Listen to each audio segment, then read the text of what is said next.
ITSM Weekly, the podcast bringing you news, insight, analysis, and information from the world of IT service management. Your hosts, Matthew Hooper, Chris Dancy, and Matt Barron. IT Service Management Weekly, the podcast starts now.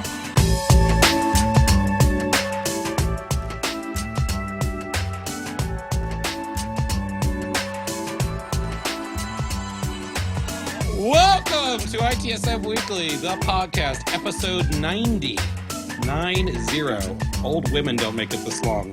For the week ending June 8th, 2012. We have no guests this week because we've been guesting. We've been doing a lot of guests. We just thought we'd catch up with the three of us because people seem to like that sort of thing. Or they don't. I don't know. Guys? Yeah. I don't know. I don't know if they like it. Do they like it? I hope they do. Well, I mean, if you look at some of the stats, I mean, did you guys notice that we published the podcasting stats recently? Oh, yeah. Yeah. I was pouring through the analysis. And? I didn't look at it.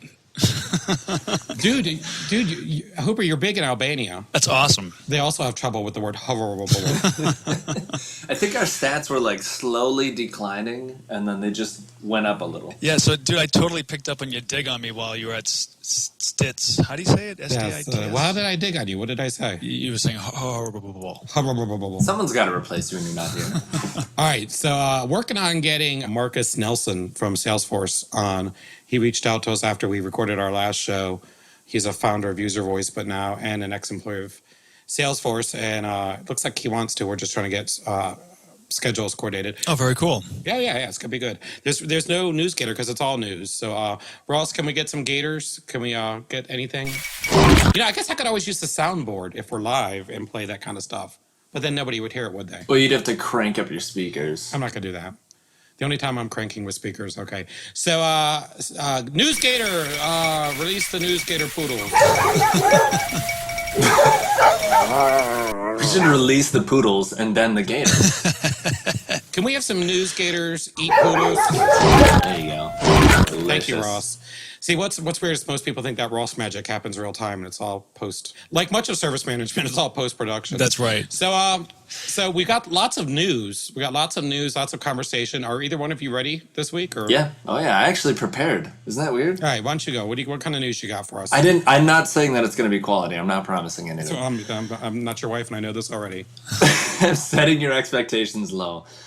So first on my list, Robert Stroud is first on my list. And he's actually on the naughty list of any lists.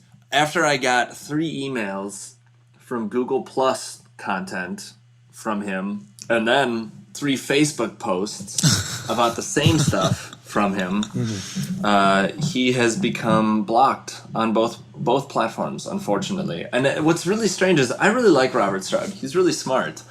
But if you've got content like that, you need to be careful how you're distributing it. So let me get this straight. Someone you know is saturating your information channels with the exact same message. I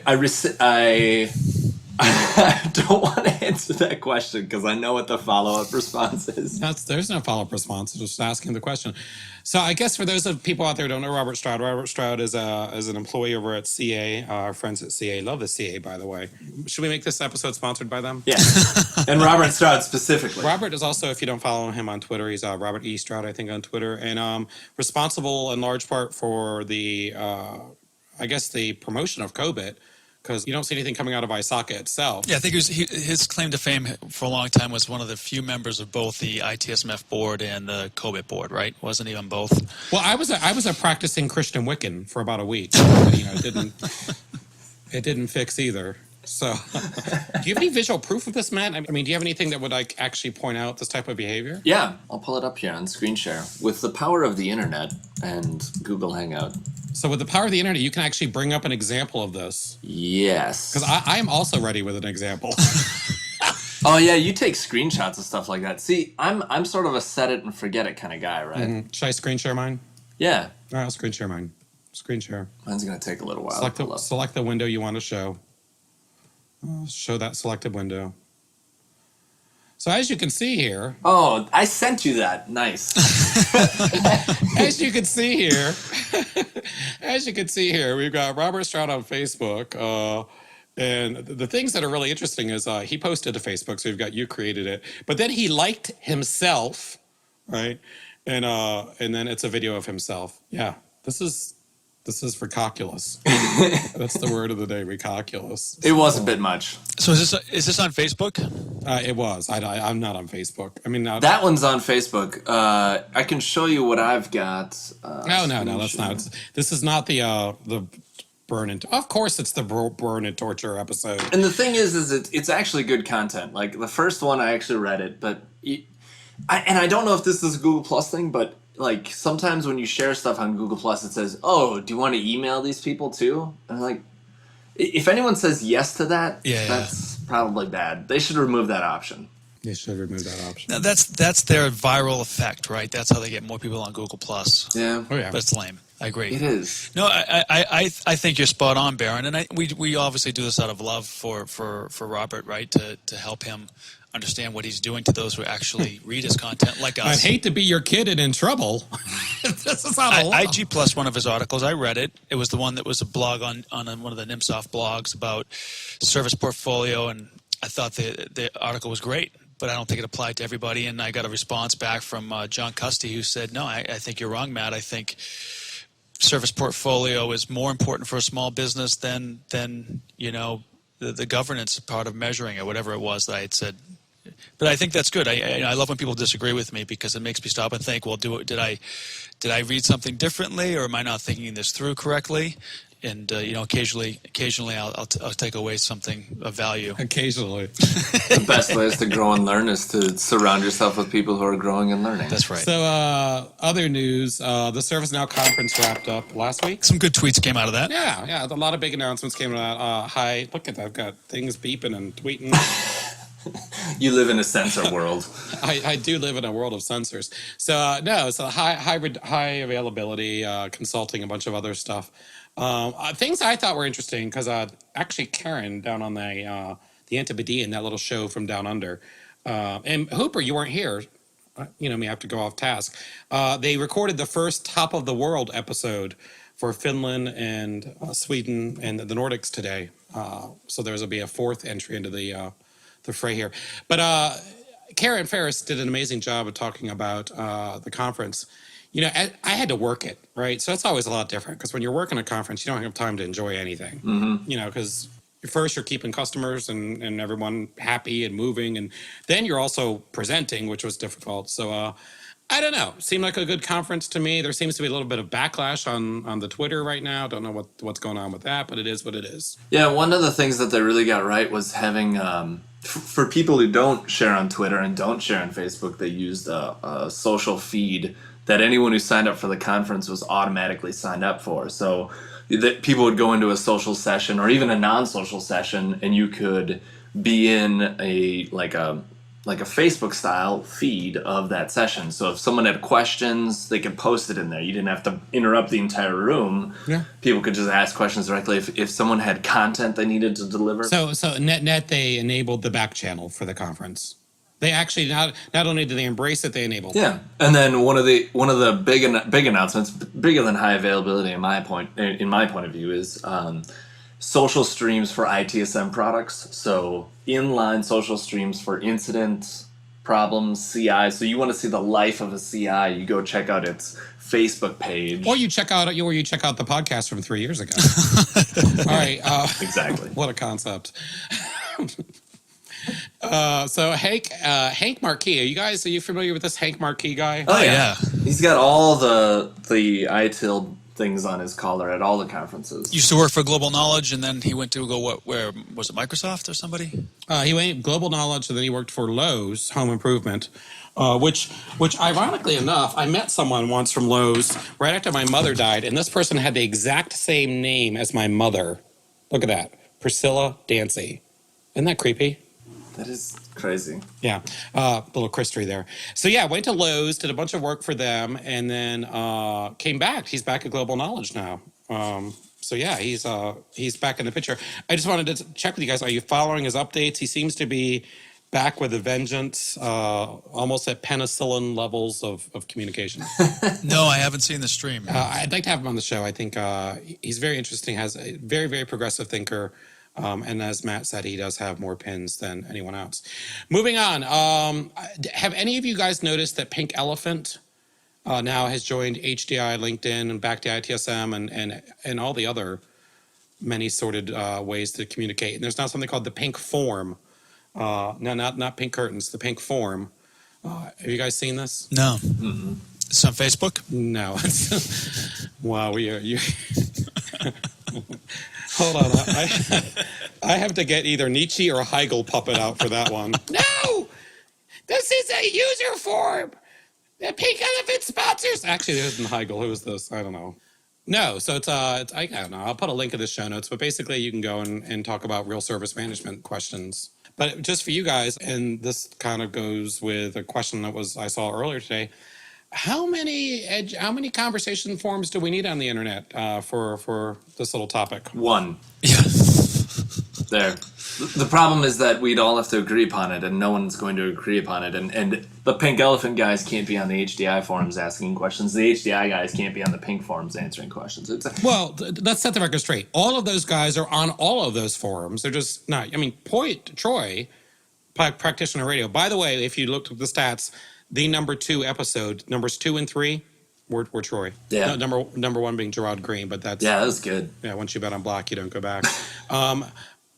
But they're all. I mean, Troy's on and David Ratcliffe was on. So yeah, it's not like they're not on these things. There are other places. So I guess if you want to check it out, I'll put a link in the show notes. I think it's important to know there's lots of action happening everywhere. It depends on how the channel's configured, though, right? Some forums are excellent and they do a good job, but some are they're too noisy. Right? It's too impossible to find any kind of topics. LinkedIn versus back to ITSM. Yeah, and that's the problem with unstructured user kind of generated forums. It's a great concept, and I know Doc Searles is going to jump out of Harvard and come choke me for saying this, but if you leave it to the crowds sometimes to create the voice, they're not always going to get it right. So you got to give them a little guidance. You got to give them a little structure, and then I think the forums take better shape. Did you guys see that Doc Searles article called After Facebook? No, I missed that. Pretty amazing article talking about what are we going to do after post Facebook? How are we going to act and those sorts of things. I'll put a link in the show notes, but anytime he posts anything, it's pretty amazing. It's like that Verge guy who gave up the internet for a year. I love those articles. Just love them. I'm watching him. Oh. Yeah, I'm watching him. Very, very interesting, that guy. And then I think it was May 8th, BPM Publisher posted that the new ITIL software assessment criteria scheme for software tool vendors has been released. So now that there's a new Magic Quadrant, of course, there's going to be a new ITIL software scheme assessment. And is this like another version of Pink Verify? Oh, sometimes I wish I could summons David Rush. David Ratcliffe! So yeah, it's exactly that. I don't think they would call it that, but so basically you've got a set of criteria. They call it the swirl. So your software can get either a gold, bronze, or silver swirl. I think it might be silver. I know the lowest criteria is like someone just has to mention you out loud and you get like that swirl. Interesting enough. Which made me tweet. I thought I'd share this tweet with you. Every time I see ITIL software scheme, I have to realize that those 3 words are from 1988, 1963, and 1550. ITIL software scheme. Man, you really did prepare today, Chris. Holy cow. Looking up words and their origins. That was a tweet from 2 weeks ago. I just saved it. That's not preparation. Oh. Did you see the article about everyone's ADHD? Yes, I thought of you. Particularly, it rang true for me. And it's actually, there's a link in it, or embedded YouTube video to a mindfulness guy, Dr. I like Kabat-Zinn. Kabat-Zinn. And fantastic. One of my favorite quotes was, in science, it's not what you know, it's what you're willing to know you don't know that matters. There's a paradox around that. It's one of these knowledge paradoxes. Hooper, you've got kids. What do you think about this ADHD? I think everybody does have it, a little bit of it, and people express it in different ways. I don't know.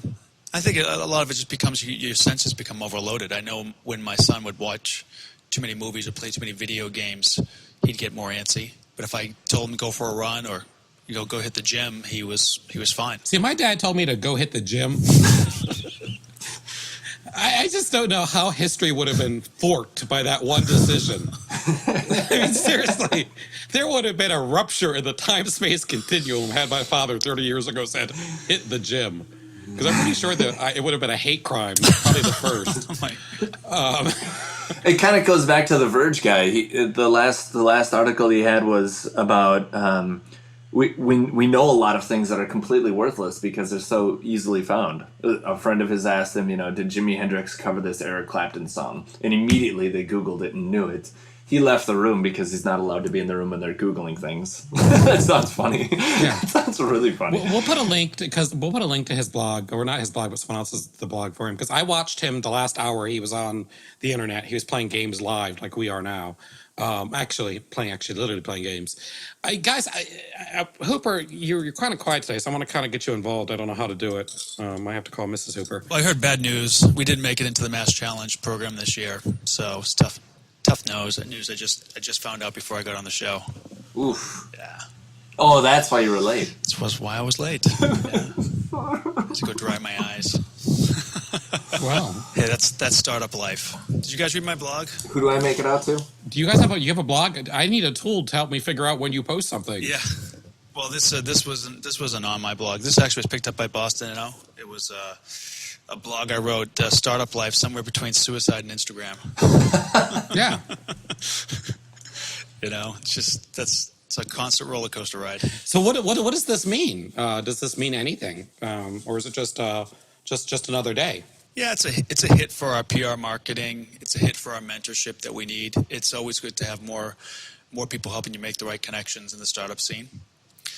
But at the end of the day, it's customers and delivering that's going to make us successful. So yeah, we need to I think it actually be good for us. I think it's a good kick in the pants for us to kind of rethink where we are from our product strategy and really kind of drive our delivery more customer centric. You do your best job that you can to try to get the customer input, but I just continually see the team go off on these tangents of building, technical accomplishments, but complete customer failures. Woo! That's a quote. That's a tweet. Yeah. That's pretty wild.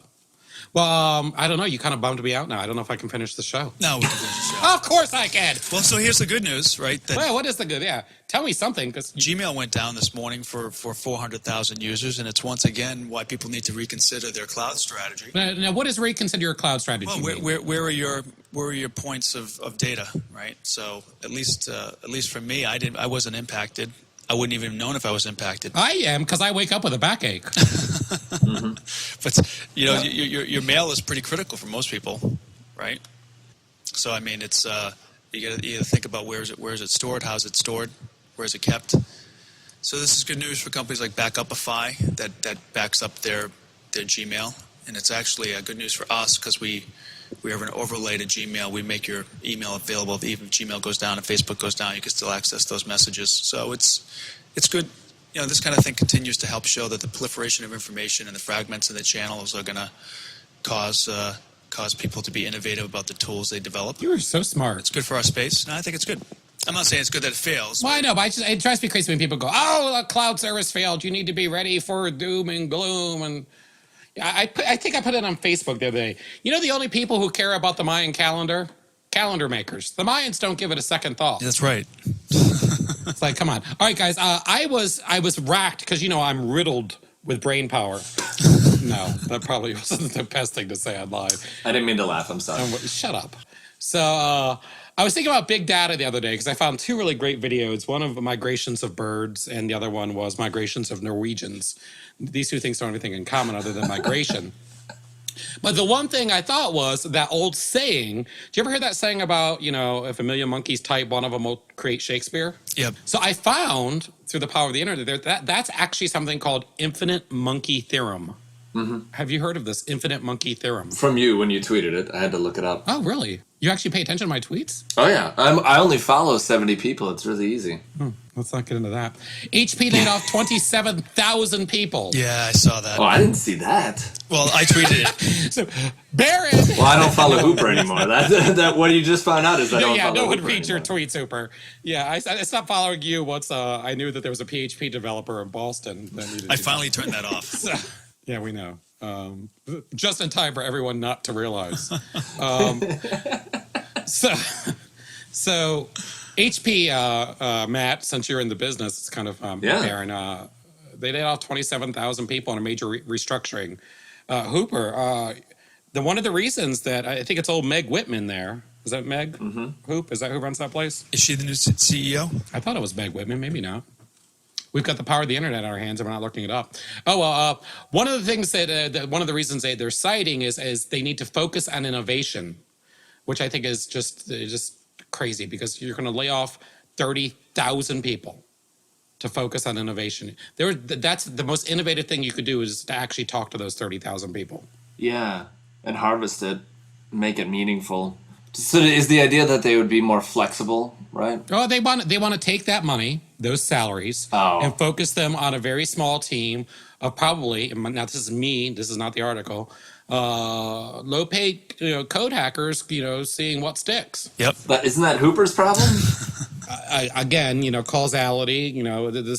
We could link all of this together, but what's really going on here, and why don't people realize that HP, RIM, Nokia to some sense, Motorola, all of these, Google to a large circumstance, all these companies are really having trouble staying relevant.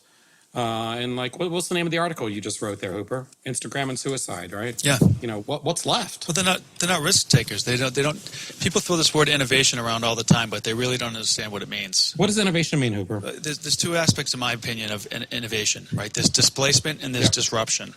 And displacement allows you to do something better, right? So you're taking something that was done before and now you're increasing its capabilities. So social media has been around forever, right? I mean, who didn't have AOL? There was social media all over AOL, but Facebook made it better because it collaborated and it made it more integrated with your close-knit friends and things like that, with video and pictures and all that kind of stuff. So there's an aspect of what I would call displacement innovation. Disruptive innovation is when there's something that doesn't even exist and you create the opportunity to have it. The opportunity? Yeah, like cell phones. Cell phones were disruptive. Not only the fact that you could talk to somebody while you're out and about, but now you have instant access to all this internet data and everything else while you're out and about. A child today has more access to information than George Bush did on 9/11. Yeah, so I was listening to the radio program over the weekend. I never call into radio programs, but I really felt like calling into this one because they were talking about how this next generation is so stupid, and they can't because they can't communicate. They can't communicate. And I said it's not that they're stupid, and that's exactly the point. They have more information than any generation probably combined. But the problem is they don't have wisdom, right? So there's plenty of data, plenty of information. They don't have the structure on how to acquire that knowledge, how to have the right set of prejudices and judgments, and.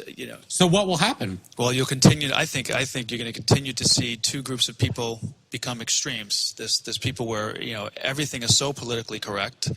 And then the outside extreme where people are so into their own subcultures that they don't know how to interact with other people, with the more general masses. I was specific. I'm sorry. I was specific asking what's going to happen with the children. You cited that there's this lack of skill for them to create wisdom. Yeah, that's what I think is going to happen. I think you're going to see two types of children grow up. So you don't think there's not a evolutionary model for these children to actually adapt and adopt to create wisdom from ways that we just aren't used to, something we can't figure out yet? I'm sure there is, yeah. Okay. Just wanted to bring a little hope to your glimmer of darkness.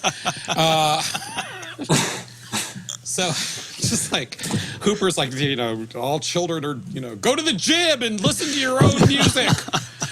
All right. Axios, I don't know if you guys saw this, but Axios has come out with the Sys10, and one of the big features is it's now social. Thoughts? Should rewrite it. What does that mean, it's now social? Do you know how hard it is to get industry news? It is crippling. My God! They're all gonna laugh at you. I feel like a scene from Carrie. Seriously, industry news, it's like impossible. The fact we don't have news should be news. All right. So does that mean that the ITIL software compliance thing that you mentioned earlier has a component for social? Because is that something that's required now for all these service desks? Well, it's in the Magic Quadrant. I'll be, I'm never one to fib. I did not read the new compliance. Me neither. We could have Richard Faro on the show, but he's too busy collecting royalty. Ooh, did I say that out loud? Yes. I just got an email from someone saying, "Dear King of Clout." Bam. All right, so I hate the way people are just out of their minds lately. They don't realize that if they email you, that their cloud score goes down.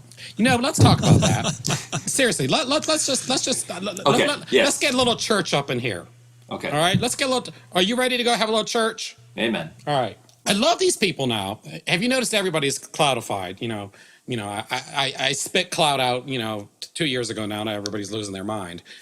The reality is when you tweet that someone just gave you a plus K, I can guarantee that is dropping your cloud score. I hope it does. Claire, somebody from England the other day said, "I just think it's nice to thank people." I'm like, but you wouldn't do that in real life. I wouldn't say, "Matt Barron, here, say something nice to me, Matt." Chris, your hair looks extremely subtle today. Matt just said my hair looks extremely subtle. Isn't that great? Thank you, Matt. The person sitting next to me heard you. Yeah. And I'm lost, too. I already forgot about you because you were talking to someone else. Oh, I just say people need to get over their clout obsession. It's not clout. It's the idea of clout. We talk about this all the time. Oh, God. Now I've got people from work saying they're watching the live stream. Oh, this is in trouble. Ironically, my last day of work. All right, so Google's got this new spyware. They're going to actually be shutting down machines. I don't know if they're going to be doing it remotely, but this DNS changer. Have you guys heard of this DNS changer? Oh, yeah. Yep. Hooper? No. You don't? Huge government issue, right? No. What is it? Maybe we should all get on the same board with our news every. So basically, it's some type of a malware that changes your DNS to redirects it to another DNS server so that they can send you to sites. When you type in Google, it might take you to some other site because DNS just does the translation there. But sometime in mid-June, Google's going to actually cut off access to their services if your machine's been infected. I'll put a link in the show notes. The two things that are important to talk about this. If you just go out, Google DNS changer malware, there's a page. One page you can click on, it'll tell you, are you infected or not? Because it's just checking to see where your DNS servers are. So that's a big thing. And the reason I say that, I was just at Micro Center the other day, which is one of the little computer stores here in town, and they're charging $30 if you bring in your laptop or computer to find out if you've been infected. They're the new Best Buy. Yeah, So, check it out. I think, you just don't need to pay anyone to find out if you've been infected. More importantly, like Cooper said, if you depend on Google or Google services, mid-June, when you can't access any of them, you'll know why. News, guys? Any more news? I got news for days. Did you guys hear about this this rumor that Facebook might make a smartphone? Yeah, they're hiring a bunch of Apple developers. That rumor's been around for like a year. It's been around for a little while. Yeah. Didn't they already do it too? I thought oh no, someone else made a Facebook only data phone that was like for kids. This one seems real. But you also on a podcast said that employers really were asking for passwords to Facebook. And they were. Yeah, and still are probably. Who? I've yet to find one article that actually names an employer who did. I'll send it to you. No one will share it because they want to stay hired. Actually, it's smack.com. Yeah, Hooper's going to offer to hire me, then ask me for my password. Oh, actually, you know what? I was just at a cookout this Sunday, and one of my wife's cousins is a principal, and she was saying there was a school system that was doing that. They were also asking the teachers to give them their username and passwords to their Facebook because kids might contact them and they needed to be able to monitor that. And they said no. Yeah, there's a whole bunch of teachers out there that would love to friend their students and see them taking bong hits. Well, I'm sure they'd love to friend their students. I read those stories all the time. Why does no one hire adults anymore? Hire adults that make responsible decisions. So it bothers me. It bothers me crazy. Like, But my wife has simple rules. She's a teacher. And I might add, she's an attractive teacher. I agree. And her rule is very simple. If you're a current student, not gonna friend you ever. Like, graduate, and yeah, sure, you can talk to me about Spanish. So once you graduate from your wife's class, you can become her friend. Yeah, and then she can see like how many of her Spanish students go on to do Spanish majors in college. Like, it's an easy way for her to do KPI on her No mas. skills. No mas. We're not going there. We should do a whole episode in Spanish. Google released a slide deck, which I thought was pretty cool. Loved it. Very transparent of them, talking about the anti-spam and the measures they take to protect you from password hacking. The title of it was "The Age of the Password is Over and Never Coming Back." Point of this little news article is, again, if Google can put out something this intimate to their business, to just anybody, I think it says a lot about business today. Or maybe they think they just can't, they can release that sort of thing and not worry about it. What really looked cool to me was they had a department that was dedicated to a higher purpose. And it was dedicated first to this password cracking, and then it was to hijacked accounts. And this department sort of changed as what was happening changed. And I think that is how I see innovation needing to happen. I was talking to someone from Best Buy, and she put it perfectly. The problem with Best Buy isn't that they're becoming the showroom for Amazon, because they are. That is what's happening. People go and look, and then they go buy it somewhere else where it's cheaper. The problem is that Best Buy hasn't figured out how to monetize being the showroom for Amazon. Go where the market wants you to go. You need to be flexible and change as you need to change, and not fire 37,000 people that could be flexible and change. 27,000.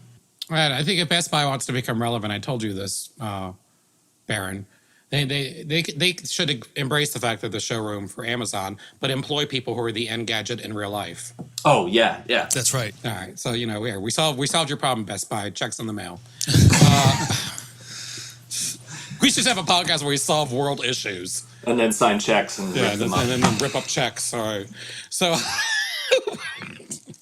Hooper, anything else going on in the world of CIO, startup, SIM? Newsgator! No, I don't have anything else. I think we covered it. That's it? That's it. Baron, you have anything else? Yeah, I got a couple things. Social media adoption. If you want social media adoption in your ITSM tools, you need to turn it on by default and not allow people to turn it off. Do you know why some people actually decide to foster parent over adopting? Try it before you buy. Genetics? You guys have just evolved humanity into the crisis that I fear that it is. You just took children and made them try before you buy. Oh, God. Not like we're not streaming this entire show live and this can't be edited out. Oh, my Lord. Someone get me a crucifix. No, it just drives me crazy when people talk about adoption and stuff. And I think there's a real good reason adoption and foster parenting are two activities within the parenting realm. And I think, when people say we need to foster this idea of adoption within our enterprise, they don't really ever actually think about the word adoption. Oh, yeah. And I think, to actually, look up the word adoption would probably be the most relevant thing to do. So do you want to hear my analogy I give when I'm teaching idle? Well, you are an idle teacher, by the way. You're probably looking for work, so go ahead. Great.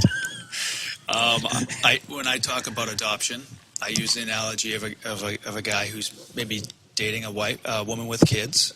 And I thought you were going to say dating a white woman. That's what I thought you were going to say, too. Where is this going? dating a woman with kids. And the kid gets sick. They might say, well, we're not going to go out to the movie. We may stay home, things like that, right? Whereas, at the point where the kid gets sick, he's ready to sell his sports car, maybe give up his condo to help pay for the bills and take things to the next level to really care for that kid. That's the level of adoption. It's a true commitment. It's how much are you invested in this relationship.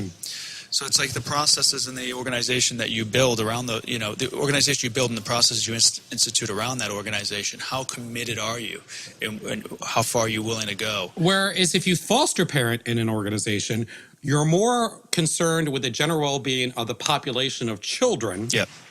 and getting them through a crisis so that you can move on and help the next appropriate needy person. Fostering makes more sense in the enterprise than adopting. Yeah. Fostering is actually agile human care, whereas adoption is very single-minded, egotistic type of thing. Well, I would say from a process perspective, but from a cultural perspective, I'm not sure I agree. I think adoption is critical. Oh, yeah. I could have went with the single payer system there when you dropped the healthcare issue earlier, but I didn't. All right, so Went right over my head. ever not to be political podcast. My final story, and then we'll let you have one more at least, Baron. Data sexiness. Okay, we'll make that the last one. My last one is from Engadget, 522. So recently, but not really. So they've now successfully. I'm trying to figure out what school it was, but I was in a fight with Jeff Brooks from Gartner at the ServiceNow event. Oh, ching! And I said to him, because he's all about the data center. I said, dude, data centers don't exist in the future. You are the data center. I've said this before. I've tweeted it. Dude, you're the cloud. If you're between 30 and 50, you're going to have data in you. It's just a matter of time, right? You were the floppy disk. We've already proved that you're the platform. But now scientists have developed rewritable digital storage built in your DNA. And this was, we've been flirting with this for some time, but it was the rewritable using, at Stanford, they did this last week, using natural enzymes that create rewritable storage directly in living DNA cells. So I'll just ask you too, given the choice, now you might not be comfortable with the idea today, but given the choice, where do you feel most safe with your data? In my pocket, on a thumb drive. Right. Middle of my heart. All right, so two extremes. One host says on a device in my pocket, closest to the probably thing you cherish the most, and the other host says in the middle of my heart. Or brain. I don't know. Or brain. I don't know. I just think that the time for me to be able to bring my own device was a red herring for the fact that I'm going to be able to come into the enterprise, pick up anything and just grab it, and boom, there's my data right there. There's your USB interface. There's your FireWire. There's your Thunderbolt. This is not a 20-year thing. This is a 6-year thing.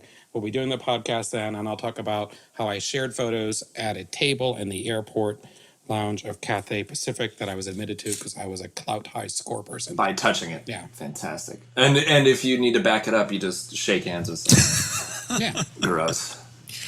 Did you wash that data after you went to the bathroom? Did you wash your data? Is this clean data? Or dirty? I mean, the Dyson hand blades. I mean, can you imagine those things? That's The Dyson data that's how you scrubber. format. New That's from reformat. Ronco. All exit interviews, you have to take your hands and just. Scary. I like it though. Yeah, I think you're getting close. The Google goggles thing kind of goes in that way. And anyway, Dude, speaking of Google goggles, okay, sorry. Did you guys Yeah. see the second video has been released now? Of yeah, the trampoline thing. the trampoline, Yeah. Hooper. So this guy has released a video now, and it's really interesting because it shows him using Google goggles. So it's the recording of him using them, right? So it's his vision outward, or using the camera. And what I thought was so amazing about this is there's this viral video that's going around this weekend of this guy who asked his wife to marry him while she's in a truck, and he's got all these people dancing along and stuff. And it's cute, but had that been shot from her point of view using Google goggles, that would have totally changed that dynamic. And from his point of view, too. Yeah. Yeah. I'll have to check it out. Yeah, we'll check it out. So Chris sent me this awesome article about data sexiness, and they kind of talk about this breed of people that are sort of emerging to be digital OCD, data hungry. Now, this is the rise of the data sexual. Yes, the data sexual. Hooper's like, look at Hooper's face. Did he just say data sexual? Go ahead. It makes sense that people, and you see them, there are people who want every bit of data. I heard it on NPR yesterday that there was a guy, he wants his ICD data from Medtronic. Like, he wants to know all the stats about his heart pump. And I think that it's a growing breed. I feel like I am one of these people. I want to know all the data about everything that I'm doing all the time, but I'm sort of lazy sexual. I want the devices and yeah, exactly. I want the devices and tools. Not all devices should have sensors. Let me just stop you there. I want them to manage that for me so that because I don't have the time. And photos is a perfect case where I want to save every photo ever taken, and my wife wants to throw away the ones that look bad, but I want to save even the ones that look bad and blurry. I want to save every single one of them, but I don't have the time to go through them and like organize them in any way, shape, or form. So until the devices are better at doing that for me, Where are all those images that are blurry and not shaped, and where are they all saved now? Google Drive and Dropbox, both. No. How about if you didn't have anything technical? In his head? Exactly. Oh yeah, Just to bring it around, kids. I know. I just wish that I could get them out of my head. Like I need it. That's a medication. That's a medication question. That's not really a podcast topic. You take a pill and out comes the pictures. There's actually pills that do. They've got I'll put a link in the show notes. That'll be the last show note. There's actually medication now that'll actually erase selective memories. I think I've got the Wired article over here somewhere. The last 3 years would not be one of them. All right, guys, is that it?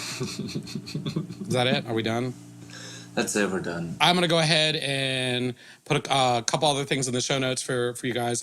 Matt tweeted out something about his clout score being affected the day he showed up at Knowledge. I've got a great screenshot of that that I want to get out to you guys. Obviously, the Facebook saga is not over yet with the IPO scandal. ServiceNow, obviously, lots of things changing there. Back to ITSM, the Facebook group is just going nuts. And then I tried out this thing the other day called Uber Conference, and it's pretty damn cool. So, what's the name of the service that backs up everything from a conference? which one? There's about 100. The one you did it in your digital literacy one. I want to save all my tweets from Knowledge Oh, so that I can justify my attendance next year. oh, nice. So I use two things. I use Topsy and I use Topsy. Yeah, Topsy. That's how I get stats for that sort of thing. Okay, we will see everybody in 2 weeks, and hopefully we'll have our friend from Salesforce or old Salesforce on for that show. Hooper, I don't know. Come out with an app. Onward and upward, baby. So yeah, just because you're not in Mass Challenge, that just means you pay rent. That doesn't mean anything else, right? Yeah. It just It's not bad. Just means it's not a bad thing. Just means we choose another direction on how we operate. No big deal. So you're okay. All right, this has been ITSM Weekly, the podcast, episode 90. Most old women don't get to be this old. And we will talk to everyone in 2 weeks. Thanks so much. Bye. Thanks, everybody. Adios. This was ITSM Weekly. Thank you for listening. For more information about this podcast and ITSM news, go to itsmweekly.com.